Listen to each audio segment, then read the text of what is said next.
मन्नालाल रावत ने social media पर post की है। लिखा है कि बीएपी ने लेपर्ड कहीं राजनीतिक हथियार के रूप में तो नहीं भेजे हैं। इससे पहले बीएपी के नेता बीजेपी पर आरोप लगा रहे थे आदमखोर लेपर्ड। सोशल मीडिया पर इस पर सियासत चल रही है।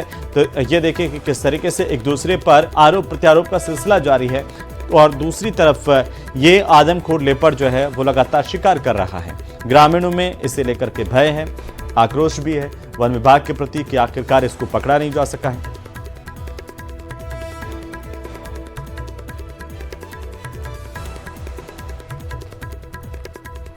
तो आपको सुनाएंगे कि क्या कुछ कहा जा रहा है राजनीतिक हलकों से इस लेपर्ड को लेकर के। लेकिन बहरहाल आपको बता दें कि सांसद मन्नालाल रावत ने एक पोस्ट साझा की है और इसे लेकर के यह आशंका प्रकट की है। अपनी पोस्ट में लिखा है कि बीएपी ने लेपर्ड कहीं राजनीतिक हथियार के रूप में तो नहीं भेजे और इससे पहले बीएपी के नेता बीजेपी पर आरोप लगा रहे थे। इन्हीं का पलटवार यहाँ पर बीजेपी की तरफ से भी देखने को मिला है। और दूसरी तरफ आदमखोर लेपर्ड जो है अब वो हमला कर रहा है, लोगों पर भी और पशुओं को भी निशाना बना रहा है। जिसमें कहा गया है कि गोगुंदा सायरा के अंदर आदमखोर जो पैंथर है वो बीएपी के द्वारा छोड़ा गया। मतलब एक शर्म आनी चाहिए उनको। इतनी घिनौनी भद्दी राजनीतिक आज तक मेरे जीवन में नहीं देखा। एक अपनी जिम्मेदारी से भाग रहे हैं। एक तरफ आदमखोर पैंथर ने उस इलाके में हाहाकार मचा रखा है। 12 लोगों की अब तक जान ले ली गई है। कई लोग गंभीर रूप से घायल हैं। लगभग बता रहे हैं 30-40 पशुओं को उस आदमखोर पैंथरों ने मार दिया है। और मन्नालाल जी रावत को राजनीतिक सूझ रही है। एक पैंथर को पार्टी कैसे जोड़ रहे हैं कि पार्टी का पैंथर है।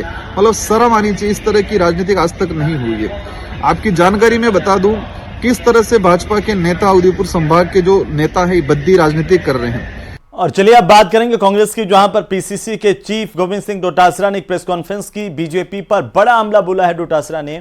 उन्होंने कहा कि उपचुनाव में भाजपा को 0 सीट मिलेगी। कांग्रेस ने चुनावी मैदान में उतरने को लेकर के पूरी तैयारी कर ली है। गोविंद सिंह डोटासरा ने गठबंधन पर भी बात रखी, कहा कि इस पर फैसला आलाकमान लेगा। भारतीय जनता पार्टी को 0 सीटें मिलेंगी और वो इसलिए मिलेंगी कि जिस आस और उम्मीद के साथ में भारतीय जनता पार्टी की सरकार यहां पर राजस्थान में जनता ने बनाई थी, तो मैं समझता हूं कि ये यूटर्न सरकार बन चुकी है। इसलिए जनता का इनसे मोह भंग हो चुका है। जनता के वेलफेयर के लिए इन्होंने गर्मियों में न पानी की व्यवस्था की लोगों के लिए, न बिजली की व्यवस्था कर पाए। मैं समझता हूं कि उपचुनाव के अंदर इनको सबक सिखाएगी। जनता ने सरकार बनाई लेकिन सर्कस देखने को मिल रहा है। गुड गवर्नेंस नाम की चीज नहीं है। आप बताइए कि एसपी की 7 उपचुनाव की हमने सीनियर ऑब्जर्वर एक विधानसभा के लिए बना दिया है और हमारे संगठन के 2 पदाधिकारी होंगे और बाकी चुनाव के लिए 4-4, 5-5 सीनियर जो हमारे एमएलए, एक्स एमएलए ऐसे लोगों की हमने वहां पर टीमें बना दी है। और जो आला कमान वहां से उम्मीदवार देगा वो उम्मीदवार हमारा कांग्रेस का उम्मीदवार जीत करके चुनाव जीतेगा। अलायंस के लिए हमारा केवल लोकसभा में इंडिया गठबंधन में आरएलपी की सीट हमने दी थी। नागौर में हनुमान बेनीवाल जी जीते थे, एमपी है हमारे इंडिया गठबंधन के। अब विधानसभा उपचुनाव में समझौता होना नहीं होना या और किसी के साथ होना नहीं होना, ये सब पार्टी हाईकमान तय करता है। उधर जल संसाधन मंत्री सुरेश रावत ने भी प्रेस कॉन्फ्रेंस की और राज्य सरकार की उपलब्धियां गिनाई हैं। मंत्री सुरेश रावत ने कहा कि भजनलाल सरकार पेपर लीक पर लगाम लगाते हुए लगातार युवाओं को नौकरी का तोहफा दे रही है। उन्होंने ये दावा किया कि दिसंबर तक युवाओं की 1 लाख भर्तियां निकाली जाएंगी और अब तक 50,000 नियुक्तियां तो दे दी गई हैं। पूर्ववर्ती कांग्रेस की सरकार केवल पेपर लीक करने में लगी रही। 17 पेपर लीक की घटनाएं सामने आई है, जिसमें 8 पेपर रद्द करने पड़े और इसके कारण लगातार युवाओं के साथ खिलवाड़ किया गया।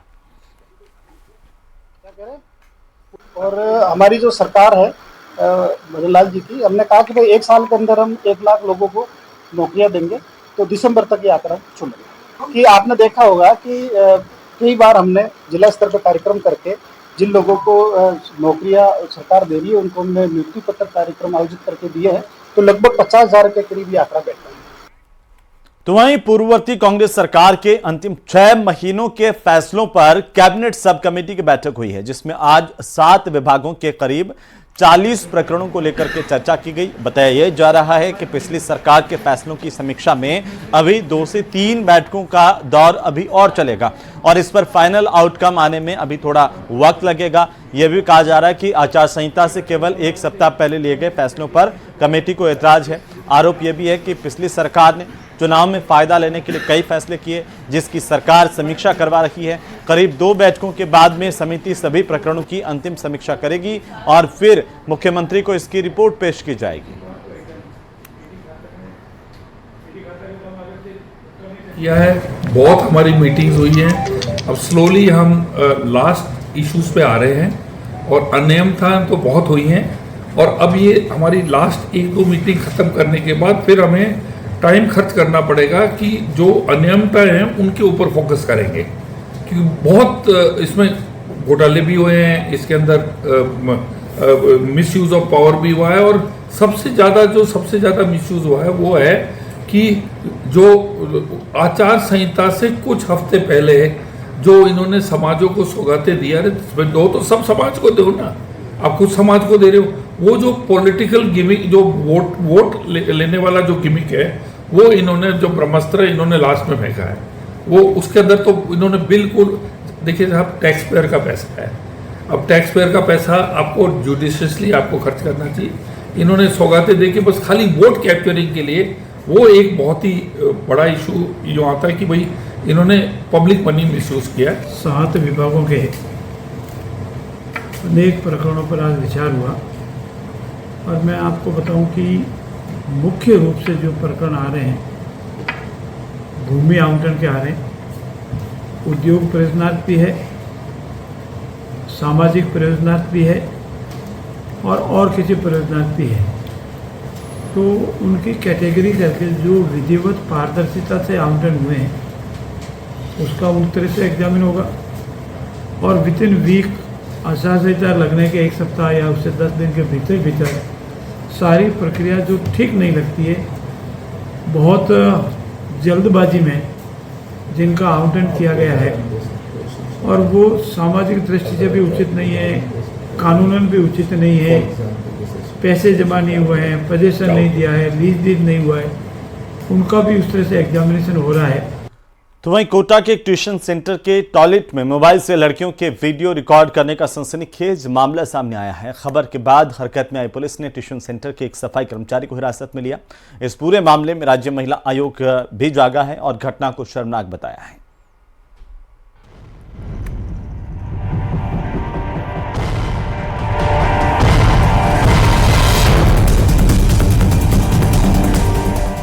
कोटा के ट्यूशन सेंटर में शर्मनाक हरकत, लड़कियों के वॉशरूम में सीक्रेट कैमरा, हिरासत में सफाई कर्मी, सवालों में ट्यूशन सेंटर।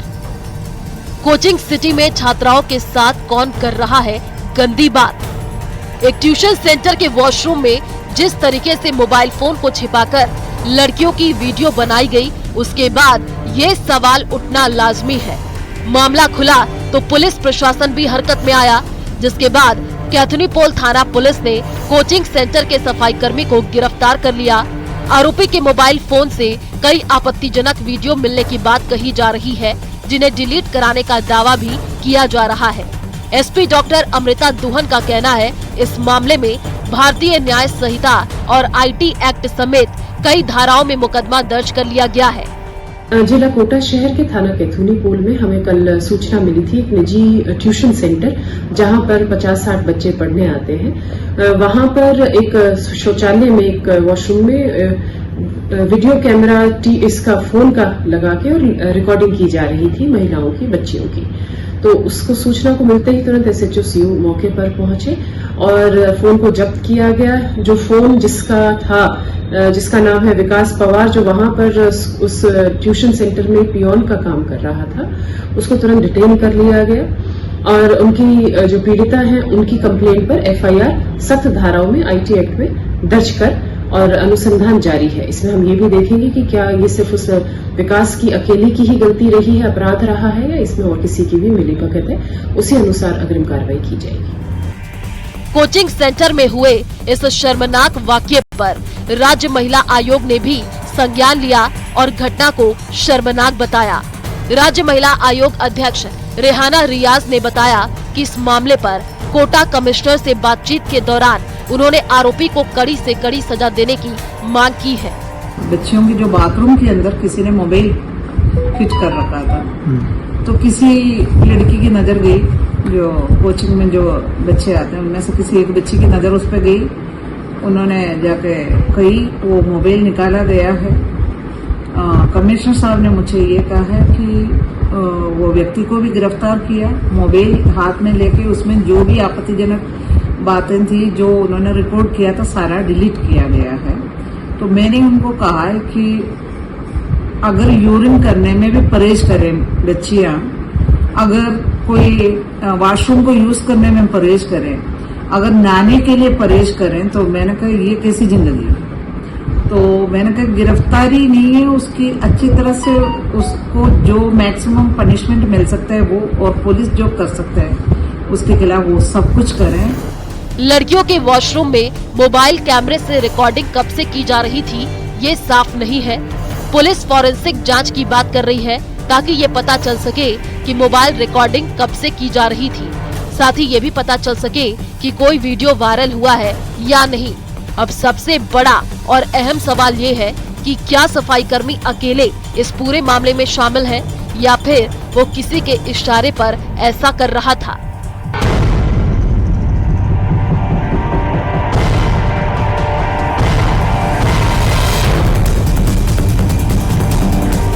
छात्राओं के आपत्तिजनक वीडियो बनाने की वारदात को अंजाम देने का मामला सामने आया है।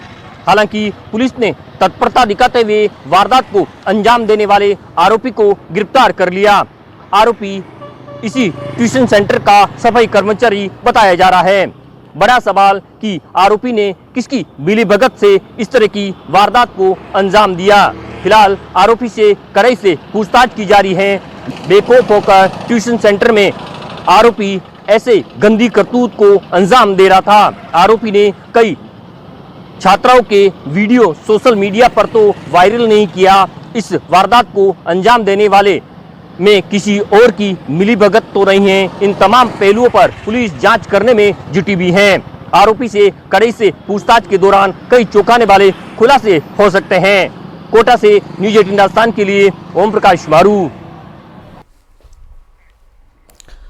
तो वहीं दीग के कामा में अंधाधुंध फायरिंग करने का मामला सामने आया है। स्कूल की चारदीवारी का निर्माण करवा रहे सरपंच पर अतिक्रमणकारियों ने अंधाधुंध फायर किए हैं। मौके से सरपंच और निर्माण कार्य कर रहे लोग अपनी जान बचाकर किस तरीके से भागे वो भी कैमरे में कैद हुए हैं। आरोप है कि अवैध हथियारों से आरोपियों ने ताबड़तोड़ फायरिंग की है। हालात बिगड़ते देखकर पुलिस का जाब्ता, उपाधीक्षक थानाधिकारी भी मौके पर पहुंचे। फिलहाल पुलिस फायरिंग करने वाले आरोपियों की तलाश कर रही है। यह मामला केथवाड़ा थाना इलाके के गांव झेंझपुरी का है, जिसकी तस्वीरें आपकी टीवी स्क्रीन पर हैं।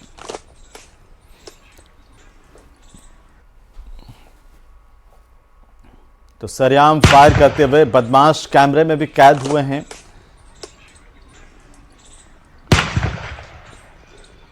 झेंझपुरी स्कूल की चारदीवारी के लिए नींव खुदवाने के लिए गए और कुछ बदमाश आए जिन्होंने ताबड़तोड़ फायरिंग की और मुझे और मेरे भाई को दोनों को वहाँ घेर लिया। घेर के खूब लाठी डंडों से और मतलब बंदूक लगा दी और मैंने जो कि वीडियो डाल दी है। वीडियो में आप देख सकते हो कि सभी मतलब फायरिंग और दबंग लोग हैं, मेरा निर्माण नहीं करने दे रहे। तो प्रशासन से निवेदन है कि तुरंत उन पर कार्रवाई की जाए। उधर करौली में बिना मंजूरी के चल रहे अवैध निर्माणों के खिलाफ कार्रवाई होने से हड़कंप मच गया। नगर परिषद आयुक्त करणी सिंह और डीएसपी अनुज शुभम के नेतृत्व में नेशनल हाईवे 23 के किनारे बना बिना एनओसी चल रहे निर्माण कार्य को सीज करने की कार्रवाई की गई है। इस दौरान गुलाब बाग स्टेडियम के पास मासलपुर चुंगी समेत कई जगहों पर कार्रवाई करने से इलाके में हड़कंप मचा। पुलिस प्रशासन के अधिकारियों की टीम बड़ी मात्रा में पुलिस जाब्ते के साथ अचानक शहर के विभिन्न स्थानों पर पहुंची। आयुक्त द्वारा मौके पर चल रहे निर्माण कार्य के लिए संपत्ति मालिक और श्रमिकों से स्वीकृति से संबंधित कागजात मांगे गए। कागजात नहीं मिलने पर दिखाने पर भवन कार्यों को मौके पर सीज कर दिया गया।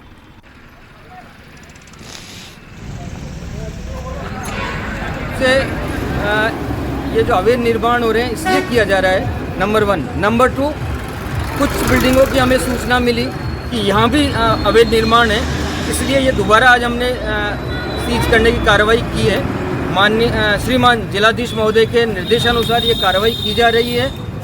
और मैं आपके माध्यम से बता रहा हूँ कि यदि हम जो सीज कर रहे हैं वो हमें एप्लीकेशन दे दें, पूर्ण पेपर्स दे दें, उस आधार पे खोलने की हम कार्रवाई भी करते रहेंगे।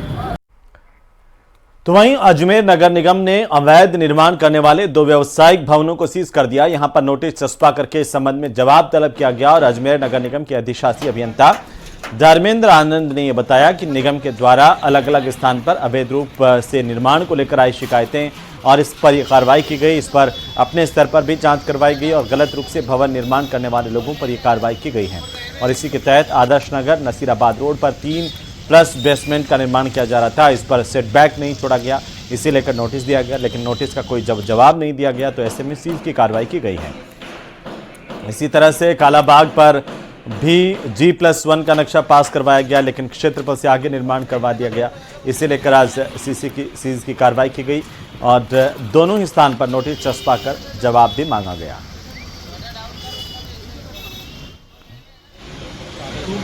रोड पे बेसमेंट G+3 स्वीकृत था, तो पीछे का साइड बैक और आगे 10 फीट साइड बैक कवर कर लिया था, जिसे आज सीज कर दिया गया है। दूसरा ये कालाबाग में आशीष अग्रवाल, रीवा अग्रवाल का, इनका G+1 का नक्शा पास है, कॉमर्शियल नक्शा पास है। इसलिए इन्होंने फर्स्ट फ्लोर पे अपने क्षेत्रफल से आगे भुजाएं बढ़ा ली है, इसलिए आज ऊपर वाला फ्लोर इनका सीज किया जा रहा है।